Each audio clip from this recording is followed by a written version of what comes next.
Okay, the computer says 7 o'clock, so we're going to get started. There's more topics to cover than we can possibly cover on this, so I tried to just kind of hit the ones that seem to come up in your review books or in your app site, little study guides, and try to hit the highlights. There's only 5 or 6 questions, I believe, on the test in pediatric surgery, so it's hard to really teach to the specifics, but we'll just try to go over it. So we'll talk about biliary atresia. I think this is where we left off last time. We just finished umbilical hernias. So relatively uncommon. Remember, 1 in 4,000 seems to be about the number, if you have to guess, of things like Hirschsprungs and atresias and those types of things. Biliary atresia is a little less common.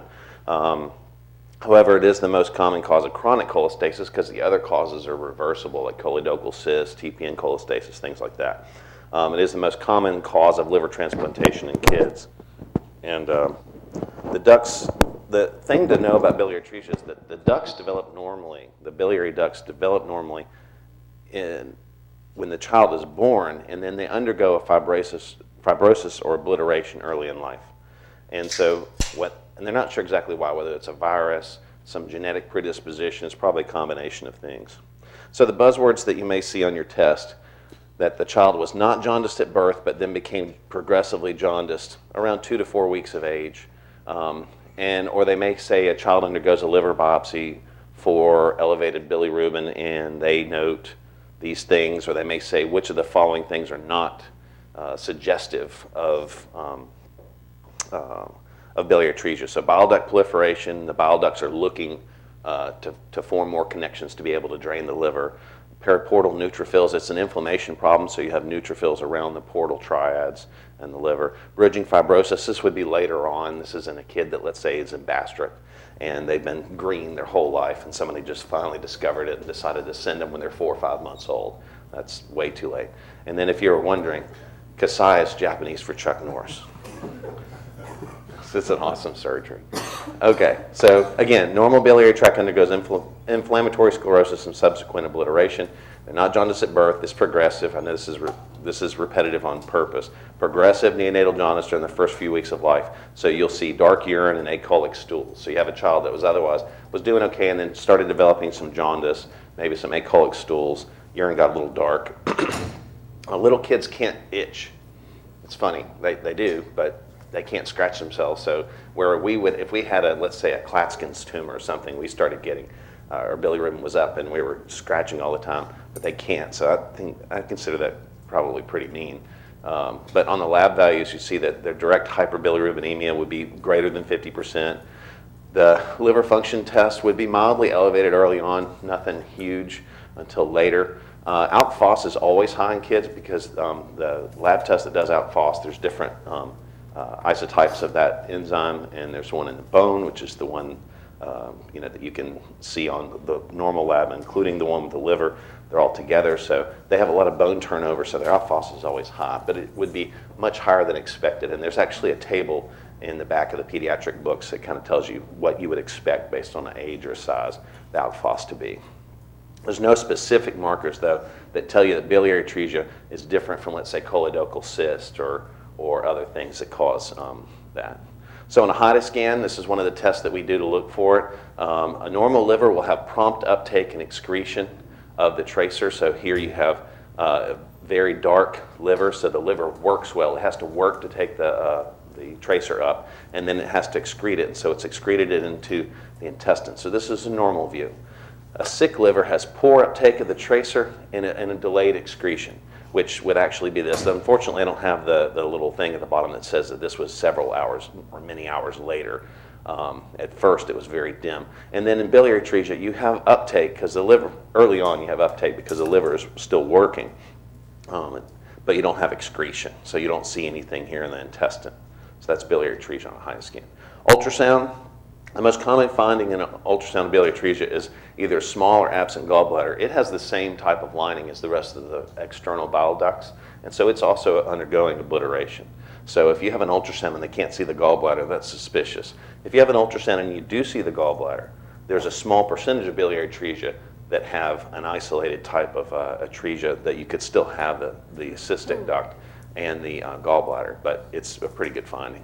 This also helps us to rule out one of the other causes, which is colorectal cyst. You have to rule out alpha-1 antitrypsin deficiency in these kids because the surgery doesn't help them and that's not the treatment. So we always draw this. There's usually lab work and consternation and people scratching their heads for a while before these kids get referred to us for a cholangiogram and a liver biopsy. So surgery, the idea of the surgery itself is to establish biliary drainage, but before we do that, we have to know, are there any bile ducts externally? So the first part of this surgery is a cholangiogram. We make a little incision up here. We take a little biopsy of the liver because if it's not biliary atresia, we're going to know what other type of problems it could be. Is it from TPN? Is it some other type of blockage? Is it a genetic problem with the liver's functioning? So we do that, and then we take a hole, put a hole in the top of the gallbladder, put a little infant feeding tube in, put a little stitch around it to keep it from leaking, and we shoot a cholangiogram. If the cholangiogram lights up a biliary tree that drains into the duodenum, that do not have biliary atresia, and the case is over, and you've done the biopsy. If you don't see that, then they have biliary atresia, and then you do a big surgery called a Kasai or a portoenterostomy. Okay, you have to do this early on. You have to do this before 3 months because the damage is successive and it keeps going until you have drainage. And so if you don't do it before 3 months of age, the liver is pretty much fried by that time, and then you'll probably end up having to transplant them. But no matter what you do, even if you find it at 1 month of age and you do the surgery, still about 50 or 60% of them will end up needing a liver transplant. You're basically trying to buy time. It's hard to do a liver transplant on a kid less than a year of age, less than 10 kilograms, and these kids don't grow well because their liver doesn't function well. So you have to try to get drainage so that you can get them to transplant. But most of all the kids with biliary atresia will end up with a transplant. So pretty much we do this surgery and then immediately refer them to usually Houston.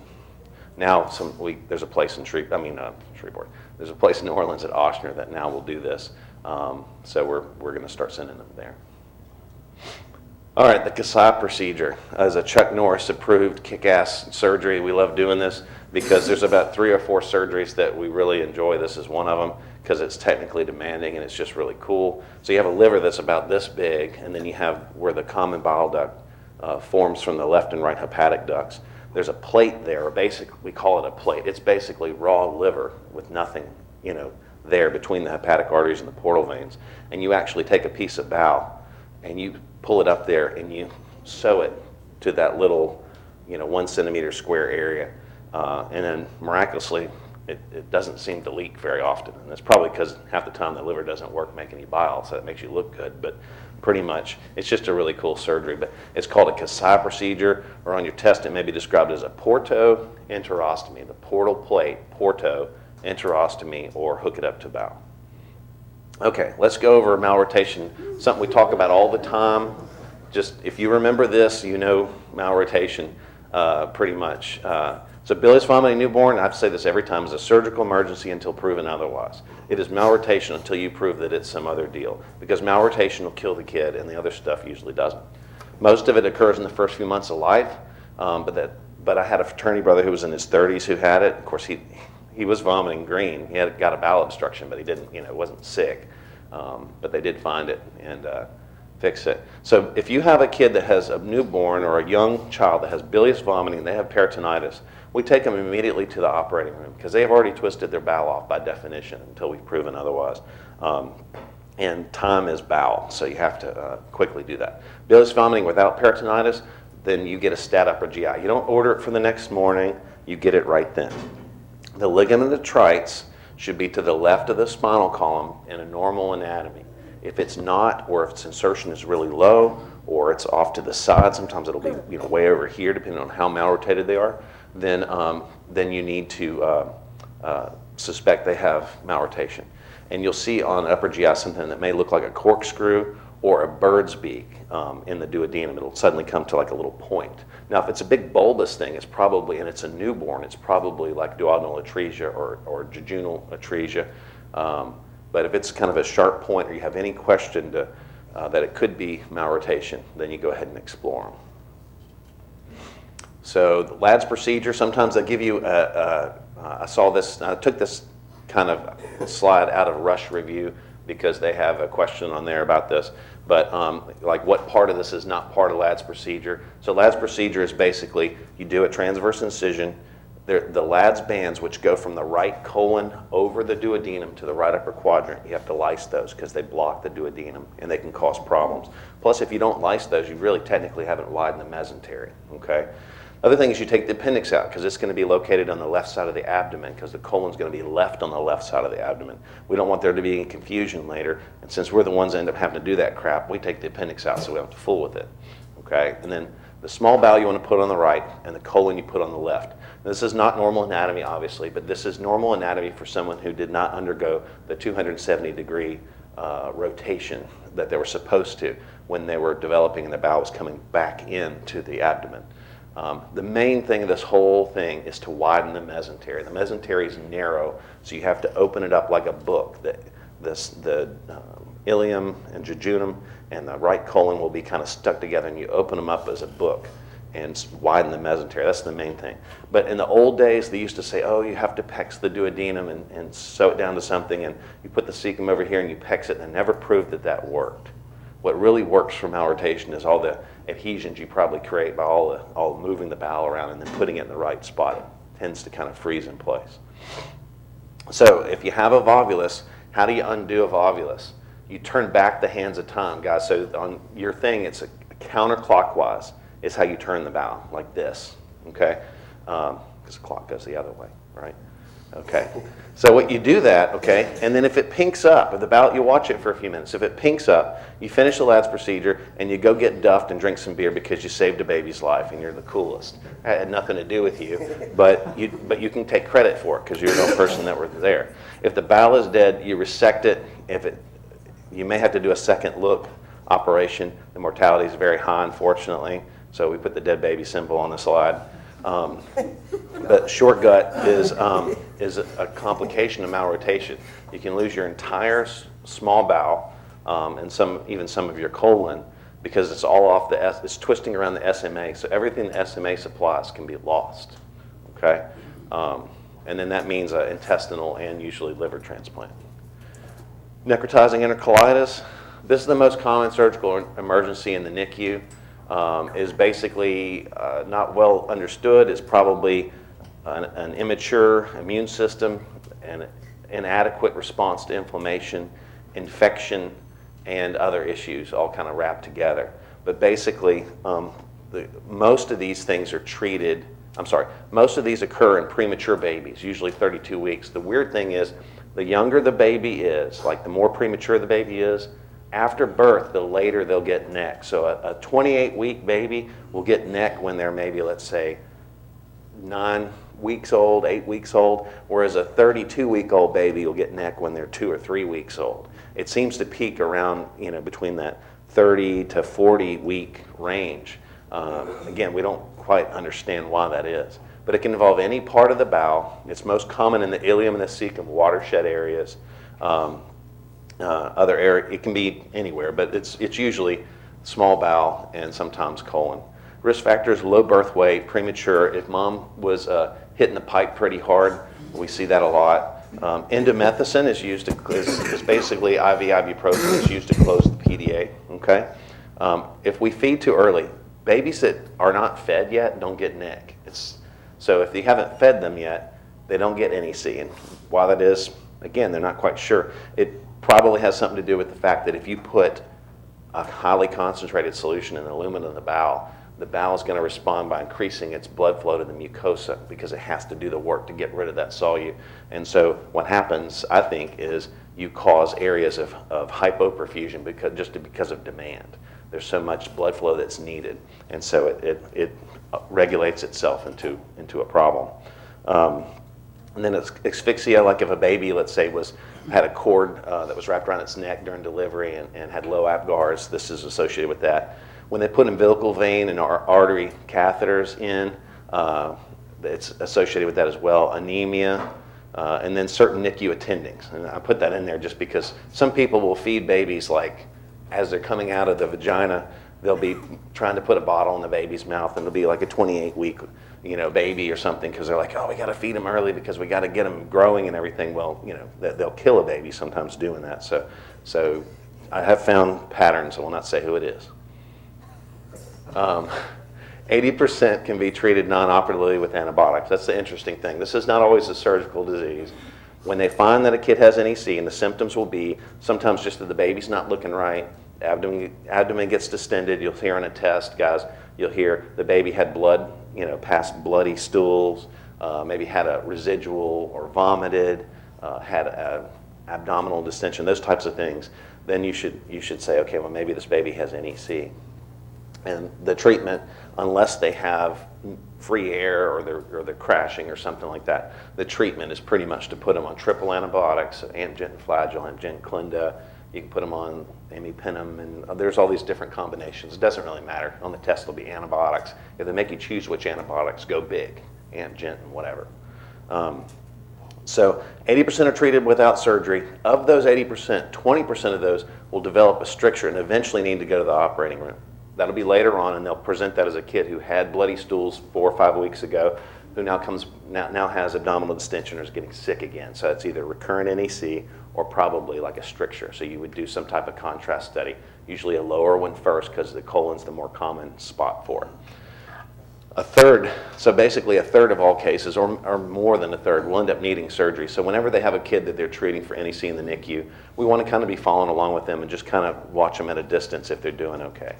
So indications to operate, the hard indications are perforation or clinical deterioration. You may also see something called portal venous gas, which is air from dead bowel that's going up into the liver through the portal venous system. That's kind of relative, but pretty much when you get to that point, they're pretty bad off. This is what pneumatosis looks like on an x-ray, and I would hope on an ABSITE exam or other exam they would give you something like this that's pretty indicative of it. See how right here where you have this dark area, so there's air in the lumen, and then you have a thick white area, and then you have another air circle there. So it's like a little railroad track when you look at it from the side. This outside circle is air between the submucosa and the muscularis and serosa. So it is air in the wall of the bowel. So that bowel is dead. So this kid has all this bowel's dead. So this kid's got nectotalis or total neck, and that's real bad. So if you see that, now portal venous gas will look like a little branching pattern here, like a little twig from a grape. Like if you take all the grapes off and have little stems from it, and it kind of branches out, kind of like a villi or whatever, but it'll look like this, and it'll start to branch out and go peripherally. Hirschsprung's disease, inability, you'll see, these are the words they like to say, inability to pass meconium in the first 24 to 48 hours, usually 24 hours. Or in an older kid or an infant, it'll be a chronic constipation. And those are the words that you'll hear when you on a test when you should be thinking, well, maybe this is Hirschsprung's disease. Much more common in males than females. And the problem is, not only can they not take a dump, the poop gets stale, it gets infected, it gets overgrown, they get toxins from it. So when these kids do have a bowel movement, the parents will describe it as being just this horrific, I can't believe this kid had this demon in their ass that comes out every couple days, okay? So stale pet is bad, okay? We never use anal manometry for this, but it always ends up somewhere on a test or a discussion about it. So the thing that you'll look for is the failure of the sphincter to relax. And I guess the point they're trying to make is that Hirschsprung's, although we're missing the ganglion cells that tell the bowel to squeeze it, and it also regulates the relaxation of it. So the bowel's always stuck in tight ass mode, always stuck in squeeze. And so it can't relax, okay? So failure of relaxation of the sphincter in response to, pressure inflating the balloon or bowel movement or whatever. Whoops, crap. Okay. So it is basically a loss of ganglion cells. The ganglion cells were present at one time and something caused them to go away. In development, they were there early on, and then for some reason, they disappear. And that process starts at the rectum. So you don't have Hirschsprung's. It's not like Crohn's disease, where you have spots here and there where you may have ganglion cells or not. It's more kind of like ulcerative colitis in that it starts distal and goes proximal. Maybe not quite like ulcerative colitis, but the thing to remember is that if you have ganglion cells in the rectum, which is a normal finding, you don't have Hirschsprungs. So if we do a biopsy, pretty low down there, and it comes back ganglion cells, the kid does not have Hirschsprung's disease on a test. It's most commonly involves usually takes up the whole rectum and then some of the sigmoid, and that's variable. Now you can have it all the way for your entire colon. You can even have it all the way up into the esophagus in very rare cases. But total colonic Hirschsprungs, they should not put that on your test. It's only like 5%, but if they do, it'll be a kid that sounds like Hirschsprungs, and when they give you a enema, it'll be totally no dilation at all the way up, but then the small bowel will be obstructed. But that's not fair, because that's what meconium ileus on the test looks like. So just remember, it'll be in the rectosigmoid on your test. Oh, hold on. So barium enema, you'll see that the rectum is small and the sigmoid's dilated. Normally, in a baby or an adult, the rectum should be bigger than the sigmoid, because the rectum is a reservoir, and the idea is for it to hold on to that for a little while, absorb some water, and then pass it on. So in Hirschsprung's, it's backwards. In Hirschsprung's, the rectum is of smaller caliber than the part proximal to it. So the part that has Hirschsprung's is a small caliber. The part proximal to it is enlarged. Now that takes time to do, so a newborn baby may not have that at birth. But a kid that's 5 or 6 years old and has been constipated his whole life, you would see that on that enema. So you do a rectal biopsy, and you're looking for ganglion cells in Auerbach and Meissner's plexus. You only need to see them in either one, because if they're present in either one, you don't have Hirschsprungs. Because sometimes on biopsies, they have trouble seeing these things. And you may also, and this is what a test question, sometimes they'll say, all the following are findings on rectal biopsy except blank. And so, that goes with Hirschsprung. So no ganglion cells in Meissner and Auerbach's plexus, increased acetylcholinesterase staining, and neural hypertrophy. The nerves are looking for the ganglion cells to connect to. And also there's acetylcholinesterase it's upregulated. It's trying to send signals, but there's nothing there to receive and process it. So that's kind of the deal. So in the real world, if you have a kid with Hirschsprung's disease in the NICU, if they're full term, otherwise healthy, and you trust your pathologist, this is important, you do a one-stage procedure. So basically, you do the rectal biopsy, no ganglion cells. If you trust that your pathologist has done a good job giving you that answer, and everything looks like it, and you trust that you're going to be able to get a frozen section that's going to give you a good answer where the ganglion cells are, because you've got to prove that the part that you pull down has ganglion cells, then you do that in one stage. If that's not the case, or on your oral board, since you guys don't do these, you're not going to be doing pull-throughs on if you do that on your oral board, you're going to fail, because they're going to be like, really? Well, how many have you done? But if you run into a kid, that they give you a kid with Hirschsprung's, you'd say, well, I'm going to try to get this kid to a center that does these things. If they go, oh, it's a snowstorm, the helicopter crashed, Satan came down and is throwing things at people, and you can't do it. Then your answer is an ostomy. Okay, do the safe thing. Whenever they give you a choice for an ostomy, it always seems to be a safe board answer. So otherwise, you do a two-stage pull-through, and that what you do there is, and Chad's done 2 of these in 1 week. So basically, what you do is you make a little incision down here. You pull up the bowel, you find where you think the transition zone is, you take a biopsy, you send it to pathology, they find ganglion cells, then you know that part is good. You bring that up as an ostomy. You come back 3 to 6 months later. Usually I come back before the kid's crawling, so that you don't have some little kid crawling with an ostomy bag, which is going to ruin your carpet. You're going to have you're going to have snail tracks everywhere.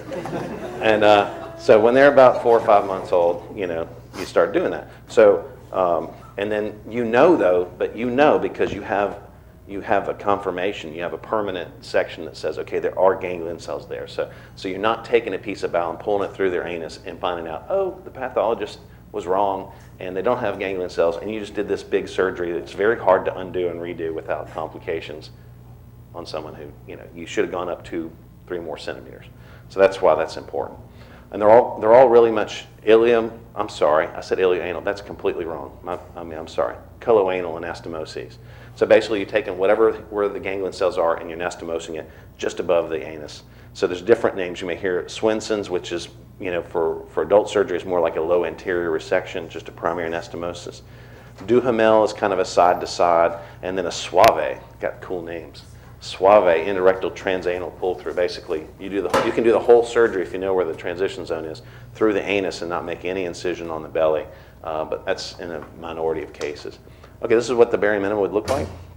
What you basically have is a narrow rectosigmoid, and you see how it gets bigger. It's not the best X-ray I could have found, but right here is a transition point. See how it's narrow here and bigger here? This is kind of folded on itself, so it looks bigger than it really is. But this caliber here should be smaller than this caliber here. CDH, congenital diaphragmatic hernia, what you really need to understand is that this is where basically, usually on the left side, you have a hole in the diaphragm. The intestine, sometimes the spleen, sometimes even part of the liver goes up into this cavity up in the left chest. That's not the hole is not the problem. The problem is that the lung has been squished and has not had a chance to develop. So you have pulmonary hypoplasia. And then the bigger problem than that, because you can, the lung will grow back, it divides up into about 5 or 6, 7 years of age. So that part will get better. It's the pulmonary hypertension from these things that kills the baby, okay? And they have lots of problems with that. So you may need to put them on ECMO, an oscillating ventilator, or nitric oxide. These might be like all the following are used in the repair or the treatment of CDH. What you don't do anymore is immediately operate on them. They used to deliver these babies, fly mom in on a helicopter, deliver the baby, and immediately fix the hole and think that was going to make things better.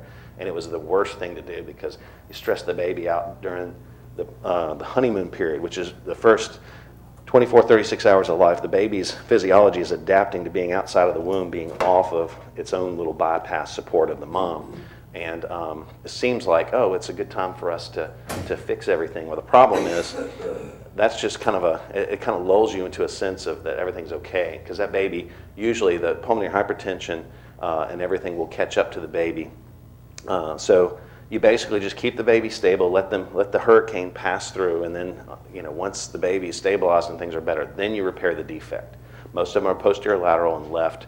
I always spell this wrong. Botch-Talek hernia is what that is. Morgagni hernia is the central one, okay, which is much less common, and then the right side's uncommon.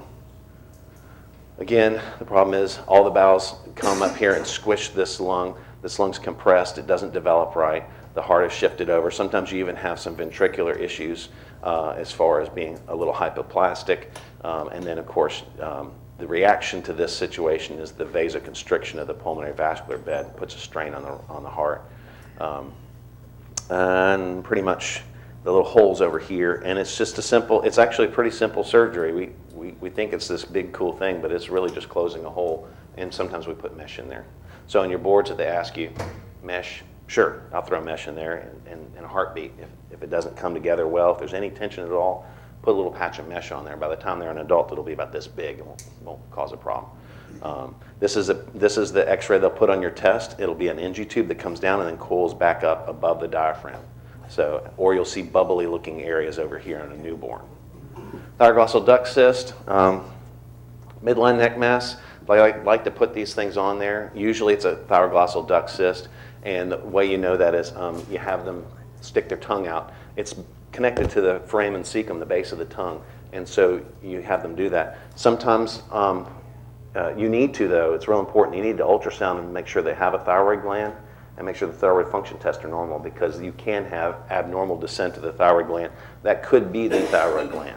And you go in there and resect that thing, and then you've taken out their entire thyroid gland. So that's bad. The other thing that they ask you is the cyst trunk procedure is what it's called. But the important thing about that is this structure descends through the middle of the hyoid bone. So you have to cut that. You physically cut that out and then follow it up to the base of the tongue. So if you don't do that, the recurrence rate's very high. Real quickly, hepatoblastoma. We're not going to get to everything, so we got 2 minutes.